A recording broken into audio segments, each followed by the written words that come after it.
자동차를 운전하는 경우에 가장 사고가 많이 나는 때가 어느 때냐? 사람마다 다르겠죠. 그런데 공통적인 부분이 운전에 자신감이 생기기 시작할 때 사고가 생긴다는 거예요. 전문가들이 분석해 보니까 그렇대요. 자신감이 생겨서 나 이제 운전 잘한다. 그래서 양보도 안 하고 내 실력만 믿고 막 이 정도쯤이야 하면서 막 쭉쭉 나가다가 사고가 난다는 거죠. 초보 때 그럴 때에 미숙해서 운전이 미숙해서 사고가 나는 거는 그저 가벼운 접촉 사고 정도인데 이런 때에 나는 사고는 큰 사고가 된다는 거예요. 그래서 운전은 나는 운전 잘해 이렇게 자랑하지 말아야 해요. 나는 오늘까지 운전 잘했어 이렇게 말해야 돼요. 왜냐하면 내일은 아무도 모르기 때문에 오늘까지 내가 사고 없는 것, 무사고인 것을 감사하며 살아야 되는 겁니다. 신앙생활을 하면서 어느 신앙 처음 교회에 나오고 믿음 생활하고 이러면서 어느 정도 어느 순간까지는 신앙이 지속적으로 이렇게 성장해요. 그런데 어느 정도 교회 다니고 이렇게 되면 그 성장이 멈춰버리는 시기가 있어요. 자기도 모르는 사이에 신앙이 정체되고 영적으로 제자리 걸음하고 또 예배, 기도 이런 것을 소홀히 하게 되고 내가 성경 이제는 뭐 다 알아. 웬만한 거 다 알아. 그래서 설교 같은 것도 귀담아 안 듣고 다 아는 얘기, 뭐 내일 똑같은 얘기 이렇게 되기 시작한다는 거예요. 그러면서 자기 마음속에는 그래도 나 정도면 괜찮은 교인이야 이렇게 생각을 한다는 거죠. 이 정도면 됐어. 나는 더 이상 발전하지 않아도 돼. 배울 것도 없어. 나 정도면 괜찮은 성도야. 이렇게 생각하고 안주할 때 문제가 생긴다는 거예요. 교만이 그냥 살살 교만이 싹 돌고 게으름과 나태가 생기고 다른 사람의 신앙을 보고 비판하기 시작하고 신앙을 비교하고 그러면서 나는 하지 않으면서 이제 아는 게 많아지니까 다른 사람에게 말만 하고 이렇게 된다는 거죠. 근데 여러분 이거는 교회 오래 다니는 사람일수록 조심해야 되는 거예요. 우리 신앙은 멈추는 게 아니고 계속해서 성장해 가야 되는 겁니다. 예수 그리스도의 장성한 분량에 이르기까지, 즉 예수님처럼 되기까지 우리 믿음이 그렇게 성장해 가야 됩니다. 그러다가 완전히 주님처럼 우리는 못 돼요. 아무리 열심히 하고 아무리 노력해도. 그렇게 점점점 주님 닮아가다가 어느 날 주님 부르심을 받는 거지. 이렇게 계속 성장하기 위해서 주님과 끊임없이 만남과 교제 이게 이루어져야 돼요. 예수님께서 요한복음 15장에서 포도나무 비유를 말씀하셨습니다. 나는 포도나무여 너희는 가지니 가지가 포도나무에 붙어있지 않으면 말라 비틀어져 죽는다. 그 말 맞아요. 원 가지가 있는데 거기 이 원 줄기가 있는데 거기서 가지가 이렇게 뻗어나가는데 이게 제대로 붙어있지 않으면 그러면 잎에서 열심히 햇빛을 받아서 잎이 엽록소를 만들고 그래서 다른 뿌리와 줄기로 이렇게 나눠주고 또 원줄기에서는 계속해서 수분과 영양소를 빨아올려서 가지에게 나눠주고 이러면서 그렇게 서로 연결이 될 때 포도나무에 꽃이 피고 잎이 무성해지고 열매가 맺히고 이게 잘 익어서 우리가 좋아하는 포도가 되는 거잖아요. 근데 이게 어느 순간 어떤 이유로 끊어지면, 멈춰지면, 그러면 이 가지가 말라지는 거예요. 말라버리면 이건 아무 데도 쓸 데가 없어요. 가구를 짜는 데도 쓸 수 없고, 무슨 도구를 만드는 데도 쓸 수 없고, 포도나무 그냥 찍어서 불에다가 세워버리는 용도로밖에 쓰일 수가 없는 거죠.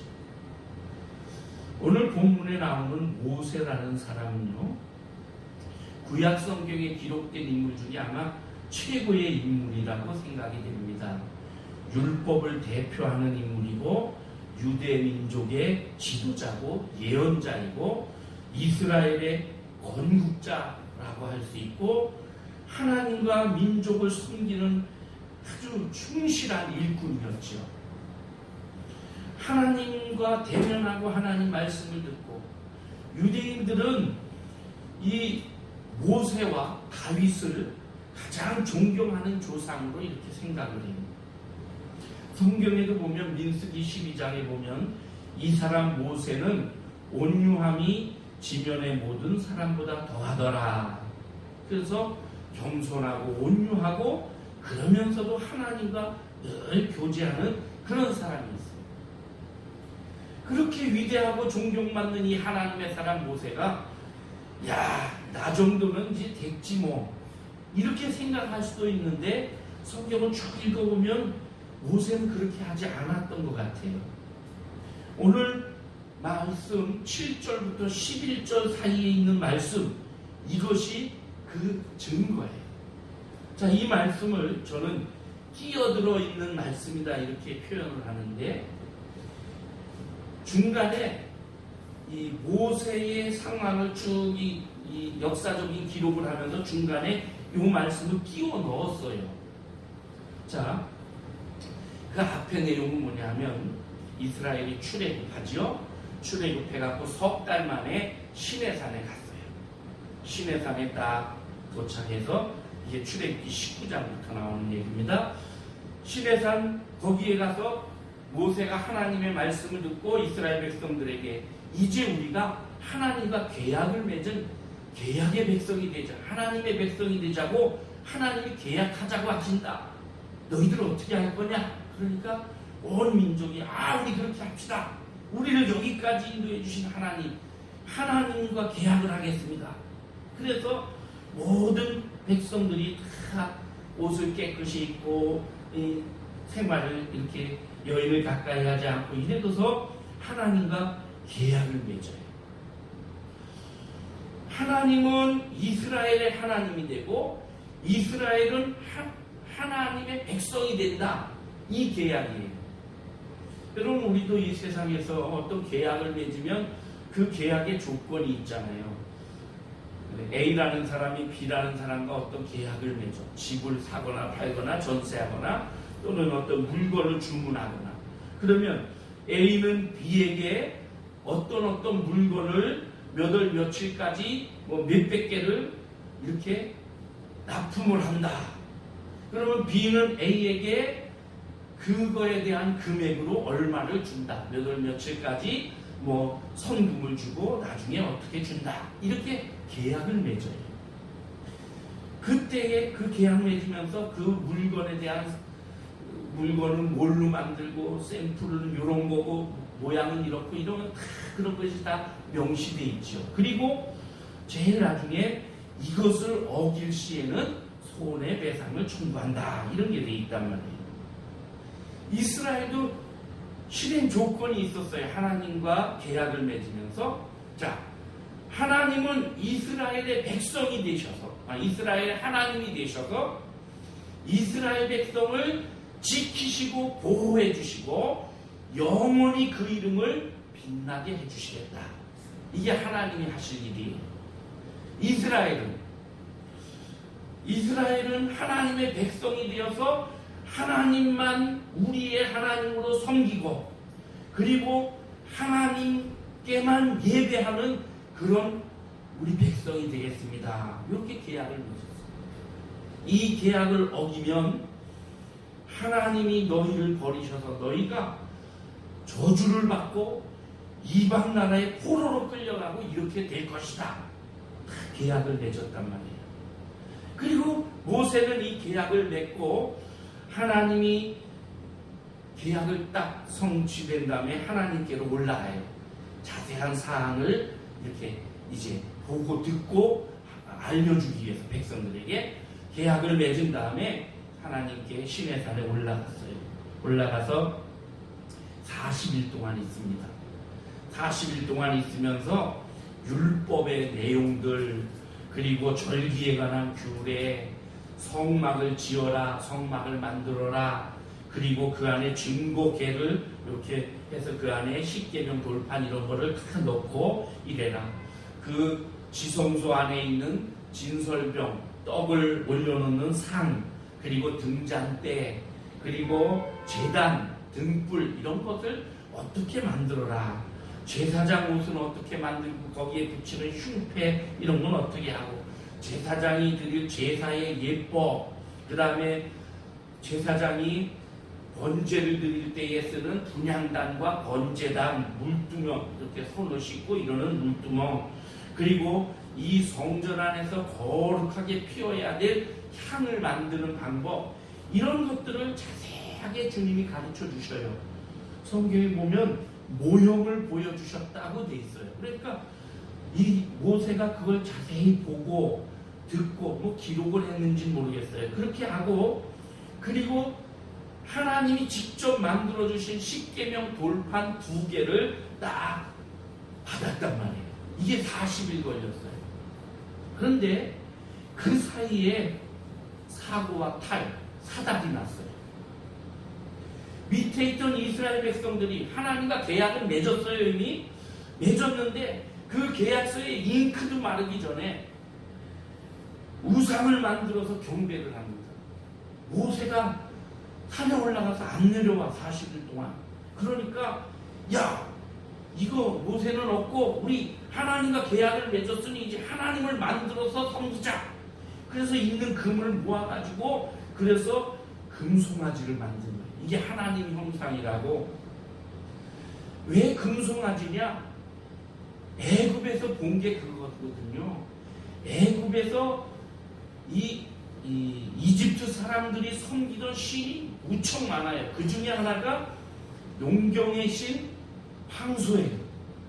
그러니까 자기들이 생각해내는 게 기껏 생각해내고 본 것이 그거니까 그걸 만들어 놓고 그걸 탁 세워놓고 이게 우리 하나님이다, 우리랑 계약 맺은 그 하나님이다 하고 거기서 춤추고 노래하고 막 소리를 지르고 이러는 거예요. 하나님이 야 빨리 내려가 봐라. 그래서 십계명 돌판을 들고 모세가 이제 기분 좋잖아요. 모세는. 그래서 내려가라니까 아무런 생각, 그런 일이 벌어진 줄은 생각 못하고 내려오는데 막 소리가 나니까 여호수아가 산 밑에 있다가 그 소리를 들으면서 이게 노래하는 소리냐 싸우는 소리냐 이게 뭐냐 이러면서 내려오는데 내려와 보니까 그렇게 난장판을 만들어 놨잖아요. 모세가 너무너무 분이 나서 그 십계명 돌판을 집어 던집니다. 집어 던지고 그리고 누구든지 여호와의 편에 있는 자는 나와라. 그랬더니 레위 자손이 쭉 나왔어요. 너희는 허리에 칼을 차고 이문에서 저문까지 다니면서 닥치는 대로 보이는 대로 다 죽여라. 시키는 대로 레위 족속이 그냥 아무나 만나면 칼로 다 죽였어요. 그날에 3,000명 정도가 죽었대요. 그리고 모세는 즉시 하나님께로 가서 속죄의 기도를 드립니다. 여호와여 슬프도소이다. 이 백성이 자기들을 위해서 금신을 만들고 그리고 하나님께 큰 죄를 범했습니다. 하나님을 우리 하나님으로 섬기겠다고 해놨는데 금신상을 만들어 놓고 이게 하나님이다 이러고 그렇게 했습니다. 이 백성의 죄를 사하여 주옵소서라고 그렇게 기도해요. 그러면서 그렇지 아니하시면 주의 거룩한 책에서 내 이름을 지워주옵소서.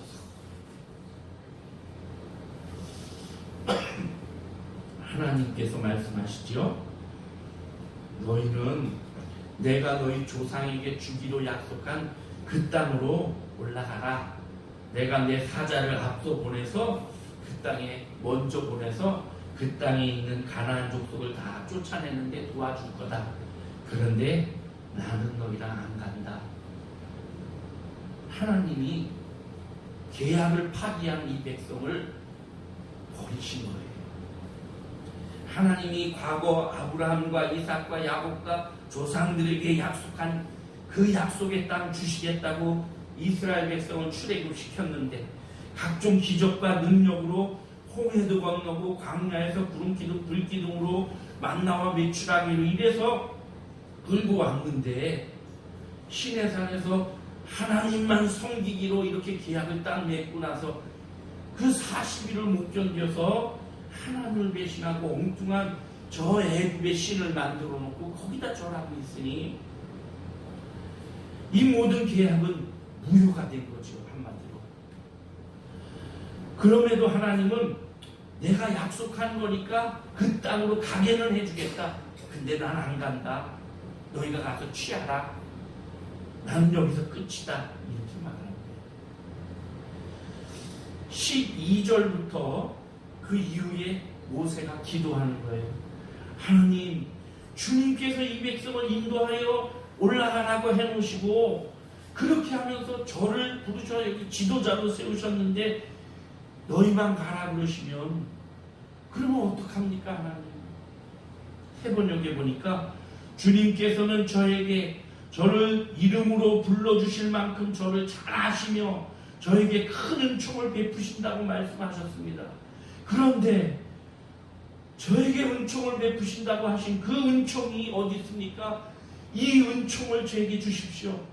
부디 이 백성과 함께 가주십시오. 여호와여 함께 하소서. 하나님이 안 가시면 우리도 안 갑니다. 이렇게 막대를 써요. 14절에 가보니까 하나님이 그래 내가 친히 가리라. 네가 문제가 있냐? 너를 편히 쉬게 해주겠다. 이렇게 하면서 승낙을 하셔요. 아마 모세는 이때 예수님이 겟세마네 동산에서 기도한 것만큼 그렇게 간절하게 기도했을 거예요. 하나님이 그러면서 말씀하셔요. 내가 은혜 베풀 자에게 은혜를 베풀고 긍휼히 여길 자에게 긍휼을 베푸느니라. 모세가 그렇게 간절히 기도했던 곳, 기도할 수 있었던 이유, 그 내용이 7절부터 11절에 들어있는 거예요. 그래서 이걸 끼워진 말씀이다. 제가 이렇게 아까 말씀드렸죠. 모세가 난 이만하면 됐어. 내가 하나님도 만나고 하나님이 동행하고 그러면 이제 하나님이 시킨 거 뭔 뜻인지 알고 이제는 내가 이 백성 데리고 가면 되지 하고 그냥 쭉 가면 되는데 그러지 않고 7절부터 11절 보면 모세는 이만하면 됐다 이게 아니고 계속해서 하나님과 교제를 해요. 첫 번째는요, 회막으로 나아갔어요. 오늘 말씀 7절에 보면 모세가 항상 장막을 취하여 진 밖에 쳐서 진과 멀리 떠나게 하고 회막이라 이름하니 여호와를 앙모하는 자는 다 진 바깥 회막으로 나아가며. 이게 무슨 뜻이냐면요, 아직 하나님이 성막 짓는 거 이런 거 아직 지금 막 출애굽기 33장 여기 부분에서 말씀을 하신 거고 그 전에는 그런 게 없었어요. 그럼 이스라엘 백성들이 출애굽하고 나서 홍해를 건너고 난 다음에 이제 안전해졌잖아요. 홍해 건너기 전까지는 애국 군대가 쫓아오고 이런 불안감이 있었는데 이제 안전해졌어요. 그래서 좀 느긋하게 해서 시내산까지 오는 그 석 달 동안 기간 동안에 백성들이 어디를 이렇게 딱 도착을 해서 오늘부터 며칠 동안 이곳에서 좀 머물겠습니다 이렇게 할 거 아니에요. 그러면 백성들이 자기들이 거할 텐트를 칩니다. 막 장막을 쳐요. 그렇게 장막을 쳐요.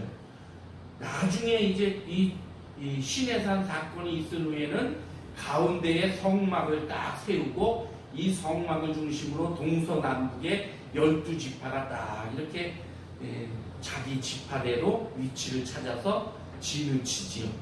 근데 그러기 전에는 그냥 사람들이 여기 도착해서 여기서 머뭅니다 하면 사람들이 보고 그냥 좋은 자리에 서로 이렇게 해서 여기다 내가 하면 그 옆에다가 다른 사람이 하고 이렇게 해서 진을 쳐서 그냥 피난민촌처럼 천막을 이렇게 치고 살았단 말이에요.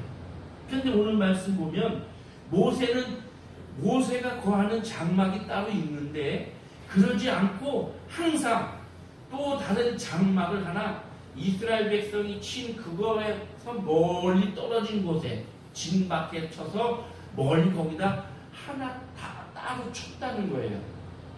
그리고 그 이름을 회막이라 이렇게 회막이라는 것은 우리 한자어로는 만날 회자에다가 그 장막 막자예요. 근데 영어 성경을 보면 만남의 텐트 오브 미팅 이렇게 돼 있어요. 이건 회막이다. 그렇게 이름을 짓고 누구든지 하나님께 기도하고 싶은 사람이 여기 나와라. 그리고 모세도 거기에 늘 들어갔다는 거예요. 여호와를 앙망하는 자는 다 진 바깥 회막으로 나아가며 이스라엘 백성도 하나님께 기도하고 싶은 사람은 거기로 갔어요. 그렇게 해서 항상 어쩌다가 아니고 항상 모세는 어느 곳에 가든지 진을 치면 진 친구 어딘가에 회막을 만들어 놓고 거기에 습관적으로 갔다는 거예요. 거기 왜 갔을까요?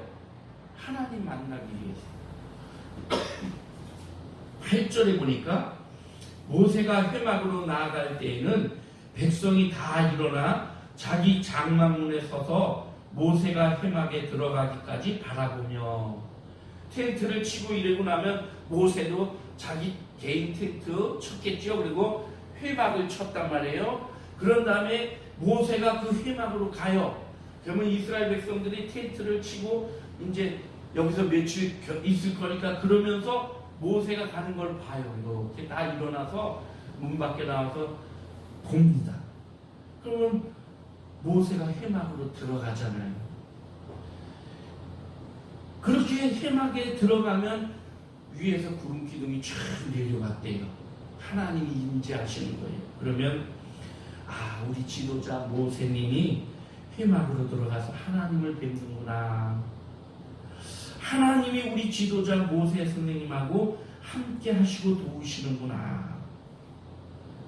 이렇게 백성들이 그걸 보고 깨달은 거예요. 모세는 가는 곳마다 회막을 따로 만들어 놓고 거기서 하나님을 만났어요. 마가복음 1장에 보면 예수님께서 새벽 5일여 미명에 예수께서 일어나 나가 한적한 곳으로 가사 거기서 기도하시더니 누가복음 5장 16절에도 예수는 물러가사 한적한 곳에서 기도하시니라. 예수님은 피곤한 사역 중에도 하나님을 만나는 곳, 한적한 곳이 있었어요. 그게 바로 모세의 회막 같은 곳이에요. 거기서 예수님은 하나님을 만났어요. 성도 여러분, 여러분과 저에게도 그 회막이 있어야 돼요. 나는 이제 됐어. 이 정도면 내 신앙은 됐어. 내가 교회에 이런 직분도 맡았는데 아니에요. 그래도 주님을 만나는 곳이 있어야 돼요. 우리의 회막은 교회예요. 그래서 교회를 통하지 않고는 신앙의 성장이 있을 수 없어요. 주일을 잘 성수하고 주일날 주님 앞에 나와 예배하고 예배를 통해 찬양하고 기도하고 예물을 드리고 또 예배를 통해 하나님의 말씀을 듣고 이런 모든 것이 신앙 성장의 필수적인 영양소가 되는 거예요. 예배가 믿음 생활의 기본이에요. 그래서 이것을 잘 해야 돼요. 우리가 주님을 만나는 회막, 그게 교회예요. 여러분, 제가 저기 우리 게시판에 교회 창립하고 나서 바로 이렇게 글을 붙여놨는데 지금까지 그냥 붙여놨습니다. 김환영님이 쓴 울꽃이라는 시와 함께 제가 쓴 글을 거기 이렇게 써놨어요. 자, 들어보세요. 읽어보신 분도 있을 거예요. 울꽃 김환영. 할머니 어디 가요? 예배당 간다. 근데 왜 울면서 가요? 울려고 간다. 왜 예배당 가서 울어요? 울 데가 없다. 이 시예요. 짧은데 그 다음 내용입니다. 마음이 너무 아프고 힘든 날 울곳을 찾아 헤매다가 한 교회를 찾았습니다. 그리고 실컷 울었던 기억이 있습니다. 왜 하고 많은 곳에 하필 교회냐고 물어보면 울 데가 없어서 라고 대답을 드리고 싶습니다. 마음 놓고 실컷 울 곳은 세상에 없었습니다. 눈치 안 보고 실컷 울고 싶은데 세상에는 마땅한 곳이 없습니다. 집에서는 가족들 눈치에 실컷 울지 못합니다. 카페나 공원에서 울면 사람들이 쳐다보기에 민망합니다. 바닷가나 산에 올라가서 울 수도 있지만 그것도 쉬운 게 아닙니다. 그래서 드라마 같은 데에서는 가끔씩 노래방에 가서 노래를 틀어놓고 우는 모습을 봅니다. 울 곳이 없으십니까? 교회로 오십시오. 우리가 올 곳은 곧 기도할 곳이기도 합니다. 그래서 교회는 울 곳이고 또한 기도할 곳입니다. 하나님 앞에서 실컷 울 수 있는 곳입니다. 작은 소리가 아니라 큰 소리로 엉엉 울어도 되는 곳입니다. 요즘은 교회도 마음껏 울 수가 없습니다. 내 교회가 아니면 들어가기가 망설여지고 또한 꽁꽁 잠겨있는 교회 문 때문이기도 하고 내 교회라 해도 목사님 눈치, 교인들 눈치 때문에 잘 울지 못합니다. 세상 사람들은 성도들이 왜 기도를 하면서 서럽게 우는지 이해하지 못합니다. 그러나 우리 성도들은 압니다. 그 울음은 단순한 소름이나 상처나 아픔 때문이 아니라 하나님 앞에서 부리는 어리광이며 감사의 표현이라는 것을. 우리 거룩한 성 시온교회, 이곳은 성도들이 우는 곳입니다.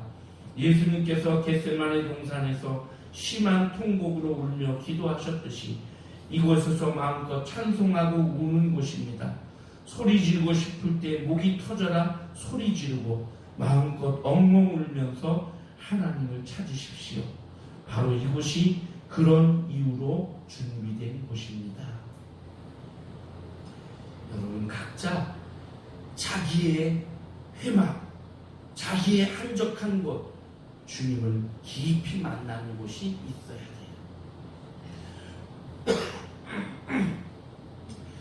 두 번째로 모세는 하나님의 말씀을 들었어요. 모세가 장막 안에 들어가서 했던 일은 하나님과 대화합니다. 그런데 엄밀히 말하면 하나님의 말씀을 듣는 거예요. 9절에 보니까 모세가 회막에 들어갈 때에 구름 기둥이 내려 회막문에 서며 여호와께서 모세와 말씀하시니라.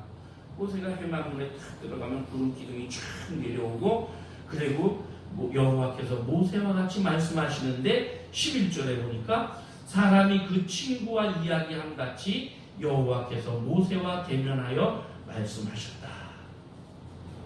하나님과 만남, 그리고 하나님께서 말씀하시는 것, 오늘 우리 성도들에게도 약속된 거예요. 그래서 우리도 하나님을 만나고 하나님께 하나님의 말씀을 들어야 됩니다. 너희가 내게 부르짖으면 내게 와서 기도하면 내가 너희들의 기도를 들을 것이요 너희가 전심으로 나를 찾고 찾으면 나를 만나리라. 나 여호와의 말이니라. 내가 너희에게 만나지겠고 너희를 포로된 중에서 다시 돌아오게 하고 사로잡혔던 곳에서 다시 본 곳으로 돌아오게 하리라. 예레미야 29장이 내가 너희에게 만나지겠고, 수동태 동사입니다. 만나기 싫어도 하나님을 찾으면 하나님이 만나 주신대요. 만나게 된대요. 어떻게 하면? 내게 부르짖고 내게 와서 기도하면 내 의지와 상관없이 하나님을 만나게 된다는 거예요. 너희는 나를 찾으라 그리하면 살리라. 너희는 여호와를 만날 만한 때에 찾으라. 가까이 계실 때에 그를 부르라.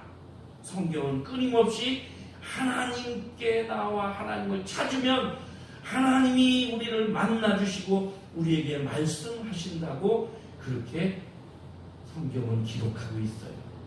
우리가 하나님께 예배한다는 게 뭡니까? 하나님을 만나는 것이고 하나님 말씀을 듣는 거예요. 코람데오 하나님 앞에 서는 것이고 우리가 주 앞에 있나이다 이제 말씀하옵소서 그런 자세를 갖는 것이 예배예요. 하나님을 사모하고 하나님을 영화롭게 하는 자 그런 자에게 하나님께서는 이야기하기를 좋아하셔요. 말씀하시기를 좋아하셔요. 하나님의 말씀을 듣고 그리고 그 말씀을 실천하며 사는 것 하나님이 그걸 기뻐하셔요. 그런데 우리가 하나님 말씀 그 음성 듣는 것을 잘 못해요. 와서 내 말은 많이 하는데 하나님 말씀 듣는 거 잘 못해. 왜? 훈련이 안 돼서 내 마음이 기울여지지 않아서 그래요. 세상의 것에 정신 팔려서 하나님 말씀 건성으로 들어 내 생각과 고정관념에 사로잡혀서 하나님 말씀 듣고도 그저 중요하게 여기질 않아. 하나님 말씀보다 세상에 유혹하는 것이 많아서 거기에만 관심 쓰다가 하나님 말씀 놓친다는 거예요. 하나님은 오늘도 자연을 통해 사람을 통해 교회를 통해 목회자를 통해 성경을 통해 끊임없이 말씀하시는 거예요. 그 성경을 통해서 또 사람을 통해 목회자를 통해 그 하나님의 말씀을 듣고 읽고 깨닫고 마음에 새기고 그 말씀대로 살기를 힘써야 되는 겁니다. 세 번째는 모세가 하나님께 말씀을 드렸대요. 자기의 모든 사정과 이런 것을 다 얘기를 했대요. 모세는 그 성막에 들어가서 하나님의 말씀을 듣고 그리고 그 다음에 여러 가지 백성에 대한 이야기를 했겠지요. 이게 기도입니다. 하나님이 그걸 모르시나요? 하나님 그 백성을 인도하셨고 백성 중에 어떤 일이 일어나고 있는지 사람의 마음까지도 다 보시는 하나님이 다 아시지요. 아시는데 그럼에도 모세는 하나님께 다 이야기했어요. 기도는 우리의 마음과 우리의 상황을 하나님께 그대로 솔직하게 아뢰는 겁니다. 그렇게 아뢰 때에 하나님은 그 우리의 그 기도를 들으시고 그리고 그래 내가 같이 가줄게 이렇게 말씀하셔요. 오늘 말씀에도 그 이후의 말씀에 하나님이 안 가시면 어떡해요. 하나님 나를 지도자로 세워서 여기까지 백성을 끌어다 놓고 그리고 안 가신다 그러면 저는 어떡합니까? 이 백성은 어떡합니까? 모든 주변의 민족들이 여호와 하나님의 백성이라고 그렇게 이미 알고 있는데 어쨌든 우리가 잘못해서 죄를 지어서 범죄했지만 하나님과 계약을 맺은 백성인데 하나님 안 가시면 어떡합니까? 아마 정말 눈물이 핏방울이 되도록 그렇게 기도했을 거예요. 여호와여 우리와 함께 해주세요. 같이 가주세요. 주님이 내가 친히 가리라. 내가 너로 편히 쉬게 하리라. 두려워하지 말라. 근심하지 말라. 담대하라. 내가 친히 함께 하리라. 그렇게 응답해 주셨잖아요.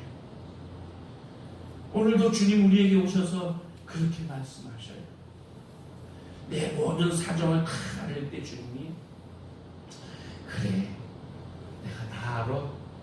내가 너와 함께 하리라. 두려워 말라. 내가 너를 지켜줄게. 내 오른손으로 너를 붙잡아 줄게. 말씀하신단 말이죠. 여러분 지금 어려운 가운데 있습니까? 혹시 어떤 아픔이 있으십니까? 어떤 슬픔이나 고통이 있어 눈물을 흘리십니까? 주님께 기도하세요. 내 사정을 다 아세요. 그리고 주의 음성을 들으세요. 주님이 나에게 뭐라고 말씀하시는가? 그리고 그 주님의 뜻을 내가 이행하면서 살도록 애쓰셔야 돼요. 우리의 신앙이 어떻습니까? 지금 계속해서 자라고 있나요? 성장하나요? 아니면 멈춰버렸나요? 내 신앙은 이만하면 됐다, 이렇게 혹시 생각하십니까? 다시 마음을 바꾸십시다. 나는 계속해서 내 신앙은 끊임없이 성장해야 되고, 나는 모세처럼 주님을 끊임없이 만나야 되고, 주의 음성을 들어야 되고, 주님께 기도해야 되고, 주님과 함께 해야 됩니다. 이런 마음 가지고 그렇게 주님과 함께 살아야 됩니다. 주님이 여러분과 함께 하실 것입니다. 기도하겠습니다. 하나님 아버지, 저희는 신앙생활 하면서 어느새 우리의 신앙은 딱딱해져 버리고, 우리의 신앙은 고정화돼 버리고, 우리는 어느새 교만해져서 나 정도면 됐지, 나 정도면 잘하는 거지, 스스로 이렇게 교만한 벽을 세우고 살았습니다. 주님, 저희를 불쌍히 여겨주시고 우리의 마음을 다시 부드럽게 해주시고, 하나님의 말씀을 듣고 하나님과 교제하고 주님과 만나고 주님을 예배하고 섬기는 일에 저희들이 더 열심을 낼 수 있게 하여 주옵소서. 회막에서 주님을 만났던 모세처럼 우리도 끊임없이 주님을 만나게 하시고, 주님의 말씀을 들었던 것처럼 우리도 주의 말씀 듣게 하시고, 주의 말씀 듣고 또 자기의 모든 사정을 이야기했던 것처럼 우리도 기도하게 하시고, 그래서 내가 너와 함께 하리라 주의 음성 듣고 그렇게 힘차게 가나안을 향하여 나아가는 저희 모두가 되게 하여 주옵소서. 예수님의 이름으로 기도하옵나이다. 아멘.